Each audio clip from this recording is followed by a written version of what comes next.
Question paper revision, Chapter 7, System of Particles and Rotational Motion, Part 1. 2020 മാർച്ചിൽ 9 മാർക്സിന്റെ question ആണ് ഈ ചാപ്റ്ററിൽ നിന്ന് ചോദിച്ചിട്ടുള്ളത്. അതിൽ first question, the rotational analogue of force is. താഴെ പറയുന്നവയിൽ ഏതാണ് ഫോഴ്സിന്റെ റൊട്ടേഷണൽ അനലോഗ് എന്ന് നമുക്ക് ആൻസർ അറിയാം, ടോർക്കാണ്.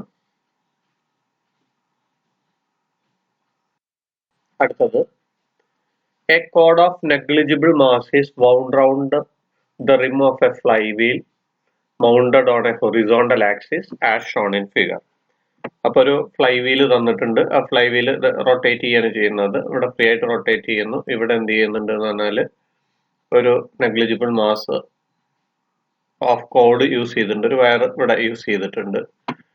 ഇനി പറയുന്നതാണ് calculate the angular acceleration of the wheel if steady pull of 25 Newton is applied on the cord. ഇവിടെ ഒരു 25 ന്യൂട്ടൺ അപ്ലൈ ചെയ്യുന്ന സമയത്ത് ഇത് കറങ്ങാൻ തുടങ്ങും. കറങ്ങുന്ന സമയത്ത് അതിന്റെ ആംഗുലാർ ആക്സിലറേഷൻ എത്രയാണ്? അതുപോലെ തന്നെ തന്നിട്ടുണ്ട് moment of inertia of the flywheel is mr²/2. പിന്നെ ചില സാധനങ്ങൾ ഇവിടെ തന്നിട്ടുണ്ട്. Mass 20 kilogram, radius 20 centimetre. ഇനി നമ്മൾ ടോർക്ക് കാണാനുള്ള രണ്ട് ഫോർമുല അറിയാം. Tau is equal to I alpha എന്ന് പറയാം, tau is equal to r cross F എന്ന് പറയാം. അപ്പൊ ഇവിടെ ആർ ക്രോസ് എഫിനെ നമുക്ക് ഇവിടെ ആറും എഫും തമ്മിലുള്ള, അതായത് ഇതാണ് എഫിന്റെ ഡയറക്ഷൻ, ഇതാണ് ആറ് ഇങ്ങോട്ടാണ് വരുന്നത്. അപ്പൊ തമ്മിലുള്ള ആംഗിൾ എന്ന് പറഞ്ഞാൽ 90 ഡിഗ്രിയാണ് വരുന്നത്. അപ്പൊ ആർ എഫ് സൈൻ 90, സൈൻ 90യുടെ വാല്യൂ 1 ആയതുകൊണ്ട് നമുക്ക് ആർ എഫ് കിട്ടി. അപ്പൊ I alpha is equal to നമുക്ക് എന്ത് കിട്ടി? ആർ എഫ് എന്ന് കിട്ടി. ഇനി നമ്മള് ഫ്ലൈ വീലിന്റെ മൊമെന്റ് ഓഫ് ഇനേർഷ്യ ഇവിടെ തന്നിട്ടുണ്ട്, ഐയുടെ വാല്യൂ തന്നിട്ടുണ്ട് mr²/2 ആണ്. അപ്പൊ നമ്മളിവിടെ എന്ത് കൊടുത്തു? mr²/2 ഇൻറ്റു ഐക്ക് പകരം mr²/2 കൊടുത്തു, into alpha is equal to r F എന്ന് കിട്ടി. ഇതിൽ നിന്ന് നമുക്ക് ആൽഫയുടെ വാല്യൂ ആണ് കാണേണ്ടത്. അപ്പൊ ആൽഫ ഈസ് ഈക്വൽ ടു നമുക്ക് എന്ത് കിട്ടി? 2rf divided by mr². ഒരു ആറും കട്ട് ചെയ്ത് പോകും. അപ്പൊ 2f divided by mr, 2 into F force apply ചെയ്ത് എത്രയാണ്? 25 ന്യൂട്ടൺ ആണ്, ഡിവൈഡഡ് ബൈ എമ്മിന്റെ വാല്യൂ നമുക്കിവിടെ തന്നിട്ടുണ്ട് 20 കിലോഗ്രാം ആണ്, ഇൻറ്റു ആറിന്റെ വാല്യൂ 20 സെന്റിമീറ്റർ ആണ്. അതായത് 100 ആയിട്ട് മൾട്ടിപ്ലൈ ചെയ്ത് കഴിഞ്ഞാൽ നമുക്ക് മീറ്ററിലേക്ക് മാറ്റാം. 0.2. നമ്മൾ സോൾവ് ചെയ്ത് കഴിഞ്ഞാൽ നമുക്ക് കിട്ടുന്നത് 12.5 റേഡിയൻ പെർ സെക്കൻഡ് സ്ക്വയർ. അതാണ് ആൽഫയുടെ വാല്യൂ. അടുത്തത്, state the theorem of perpendicular axis on moment of inertia. അതായത് മൊമെന്റ് ഓഫ് ഇനേർഷ്യയിലെ പെർപെൻഡിക്കുലർ ആക്സിസ് തിയറം സ്റ്റേറ്റ് ചെയ്യാൻ വേണ്ടിയിട്ട് നമ്മൾ ഫിഗർ വരയ്ക്കുന്നു. I X, I Y, I Z. Perpendicular axis തിയറത്തിന്റെ സ്റ്റേറ്റ്മെന്റ് ഇതാണ്: I Z is equal to I X plus I Y. അതിൽ I Z എന്ന് പറഞ്ഞാൽ moment of inertia about Z axis, I X എന്ന് പറഞ്ഞാൽ moment of inertia about X axis, and I y is the moment of inertia about y axis. അടുത്ത question, derive an expression to find moment of inertia of a circular disc about one of its diameter with the help of neat diagram. അപ്പോൾ moment of inertia of a circular disc about diameter derive ചെയ്യാൻ വേണ്ടിയിട്ടാണ്. അപ്പൊ നമ്മൾ ആ ഡിസ്കിന്റെ figure വരയ്ക്കുന്നു. Figure വരയ്ക്കുന്ന സമയത്ത് ഈ രണ്ട് ലൈനുകൾ പിന്നെ അബൌട്ട് ഡയമീറ്റർ ആണ് രണ്ടെണ്ണം നമ്മൾ വരയ്ക്കുന്നത്. അത് രണ്ടിന്റെ ഒന്ന് ഐ എക്സ്, ഒന്ന് ഐ വൈ കൊടുക്കുക. രണ്ടും ഡയമീറ്റർ ആയതുകൊണ്ട് 2i കൊടുത്തു. ഇനി അബൌട്ട് സെന്റർ ആണ് ഇത് പാസ് ചെയ്യുന്നത്, പെർപെൻഡിക്കുലർ ടു ദ പ്ലെയിൻ. ഇത് നമുക്ക് അറിയുന്ന വാല്യൂ ആണ് I Z is equal to mr²/2. ഇവിടെ നമ്മൾ പെർപെൻഡിക്കുലർ ആക്സിസ് തിയർ ആണ് യൂസ് ചെയ്യുന്നത്. By perpendicular axis theorem I Z is equal to I X plus I Y. ഇനി വാല്യൂസ് കൊടുക്കുകയാണ്. ഇവിടെ ഐ സെഡിന്റെ വാല്യൂ എത്രയാണ്? mr²/2 എന്നറിയാം. അപ്പൊ ആ വാല്യൂ കൊടുത്തു. ഐ എക്സും ഐ വൈയും ഐ പ്ലസ് ഐ ആണ്. ഐ പ്ലസ് ഐ 2i ആണ്. അപ്പൊ mr²/2 is equal to 2i. ഇതിൽ നിന്ന് ഐയുടെ വാല്യൂ കിട്ടി. I is equal to mr²/4. 2019 improvement, അതിന് 6 മാർക്സിന്റെ ക്വസ്റ്റ്യൻ ആണ് ചോദിച്ചിട്ടുള്ളത്. The rotation analogue of mass is called dash. അപ്പൊ നേരത്തെ അവിടെ ഫോഴ്സിന്റെ റൊട്ടേഷൻ അനലോഗ് ചോദിച്ചു, ഇവിടെ ഏതാണ്? മാസിന്റെ ആണ് ചോദിക്കുന്നത്. മാസിന്റെ ഏതാണ് വരുന്നത്? Moment of inertia. അടുത്തത്, moment of inertia of a thin rod of mass m and length l about an axis perpendicular to the road at its midpoint is ml square by 12.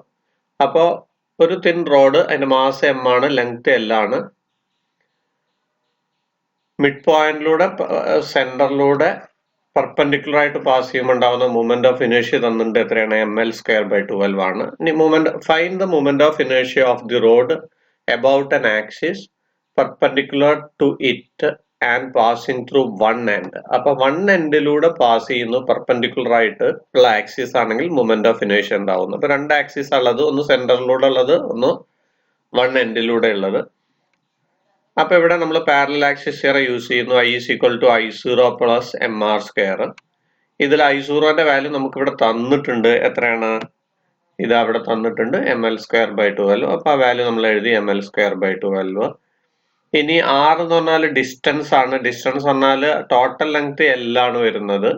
അപ്പൊ അതിന്റെ സെന്ററിൽ നിന്ന് വൺ എൻഡിലേക്കുള്ള ഡിസ്റ്റൻസ് ആണ്. അപ്പൊ r ന്റെ value എന്ന് പറഞ്ഞാൽ l by 2 ആണ്. ഇനി വാല്യൂസ് നമ്മൾ സബ്സ്റ്റിറ്റ്യൂട്ട് ചെയ്യാണ്. അപ്പൊ നമുക്ക് കിട്ടുന്നത് ഏതാണ്? I0 പകരം നമ്മൾ ml square by 12 into m into r square പകരം l by 2 whole square. അപ്പൊ l by 2 whole square എന്ന് പറഞ്ഞാൽ l square by 4 വന്നു. ഇതിനെ തമ്മിൽ നമ്മൾ ആഡ് ചെയ്യുന്ന സമയത്ത് നമുക്ക് കിട്ടുന്ന ഏതാണ്? ml square by 3. അടുത്തത്, a solid cylinder of mass 20 kg rotates about its axis with angular speed 100 radian per second. ഒരു സോളിഡ് സിലിണ്ടർ, അതിന്റെ മാസ് തന്നിട്ട് 20 കിലോഗ്രാം ആണ്. അതുപോലെ തന്നെ അത് അതിന്റെ ആക്സിസിൽ റൊട്ടേറ്റ് ചെയ്യുന്നുണ്ട് വിത്ത് ആംഗുലാർ സ്പീഡ് പറഞ്ഞാൽ ആംഗുലാർ വെലോസിറ്റി എത്രയാണ്? 100 radian per second. പിന്നെന്താ പറയുന്നത്? Radius of the cylinder is 0.25 metre. അപ്പൊ റേഡിയസ് സിലിണ്ടറിന്റെ തന്നിട്ടുണ്ട് 0.25 metre. What is the kinetic energy associated with the rotation of the cylinder? Kinetic energy കാണണം. അതുപോലെ തന്നെ what is the magnitude of angular momentum of the cylinder? ഈ രണ്ട് കാര്യങ്ങൾ കാണണം.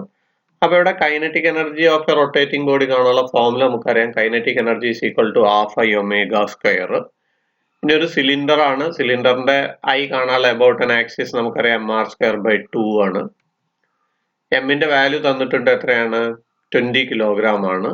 ഒമേഗ തന്നിട്ടുണ്ട്, ആംഗുലാർ വെലോസിറ്റി തന്നിട്ടുണ്ട് 100 radian per second ആണ്. അതുപോലെ തന്നെ റേഡിയസ് തന്നിട്ടുണ്ട്, r തന്നിട്ടുണ്ട് 0.25 മീറ്റർ. നമ്മൾ ഫോർമുല അപ്ലൈ ചെയ്യാണ്. ½ into kinetic energy is equal to ½ into ഐക്ക് പകരം നമ്മൾ ഈ വാല്യൂ കൊടുക്കുന്നു mr square by 2 into omega square. ഇനി വാല്യൂ സബ്സ്റ്റിറ്റ്യൂട്ട് ചെയ്യാണ്. Kinetic energy is equal to ½ into എമ്മിന്റെ വാല്യൂ നമുക്കിവിടെ തന്നിട്ടുണ്ട് 20 into r square എന്ന് പറയുമ്പോൾ 0.25 whole square divided by 2 into omega square. omega square എന്ന് പറഞ്ഞാൽ 100 square. സോൾവ് ചെയ്ത് കഴിഞ്ഞാൽ നമുക്ക് കിട്ടുന്നത് എത്രയാണ്? 3125. അത്രയും ജൂളാണ് ആൻസർ കിട്ടുന്നത്. ഇനി അടുത്തത് രണ്ടാമത്തെ ക്വസ്റ്റ്യൻ ഇവിടെ ചോദിച്ചിട്ടുണ്ട്. എന്ത് കാണാൻ വേണ്ടിയിട്ടാണ്? What is the magnitude of angular momentum? Angular momentum എന്ന് പറഞ്ഞാൽ L is equal to I omega എന്നറിയാം. ഐയുടെ വാല്യൂ ഇപ്പോൾ നമുക്കറിയാം ഏതാണ്? mr square by 2 ആണ്. അപ്പോൾ ആ വാല്യൂ എഴുതി mr square by 2 into omega. Value substitute ചെയ്യുന്നു. m 20, r-ന്റെ 0.25 whole square by 2 into omega. ഒമേഗയുടെ വാല്യൂ 100. സോൾവ് ചെയ്ത് കഴിഞ്ഞാൽ നമുക്ക് എത്ര കിട്ടുന്നത്? 62.5 kilogram metre square per second. 2019 marks 6 മാർക്സിന്റെ ക്വസ്റ്റ്യൻ ആണ്. Starting from rest, a solid sphere rolls down in an inclined plane of vertical height h without slipping.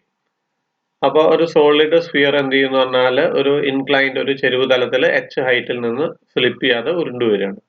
If m is the mass and r is the radius of the sphere, write an equation for moment of inertia about sphere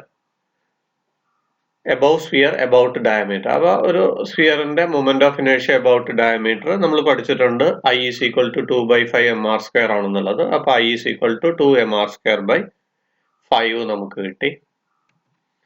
അടുത്തത്, instead of sphere, another object of same mass and radius with different shape is used in the above experiment.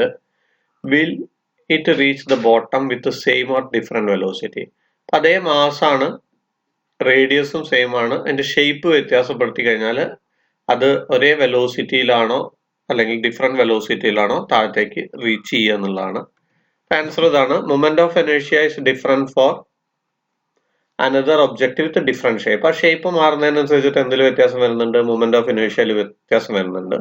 So it reaches bottom with different velocity. അപ്പോൾ ഒരേ വെലോസിറ്റിയിലാവില്ല, മറ്റൊരു വെലോസിറ്റിയിലായിരിക്കും അത് താഴത്തേക്ക് എത്തുന്നത്.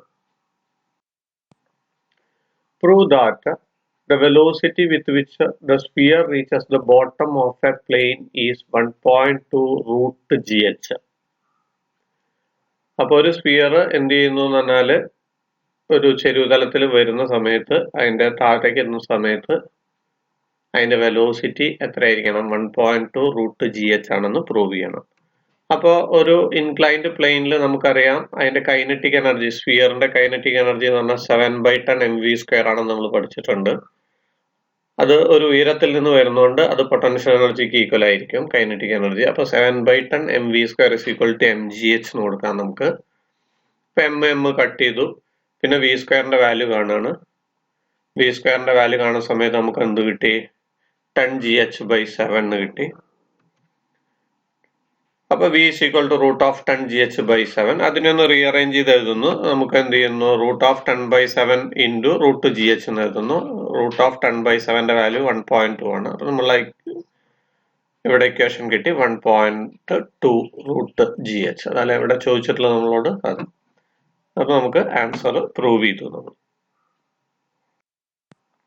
Match the following തന്നിട്ടുണ്ട്, ഓരോന്ന് തന്നിട്ടുണ്ട്. Torque, angular momentum, rotational equilibrium, linear velocity. അപ്പൊ ടോർക്കിൽ ഇതിൽ ഏതാണെന്ന് നമുക്കറിയാം. ഏതാണ്? Tau is equal to r cross F ആണ്.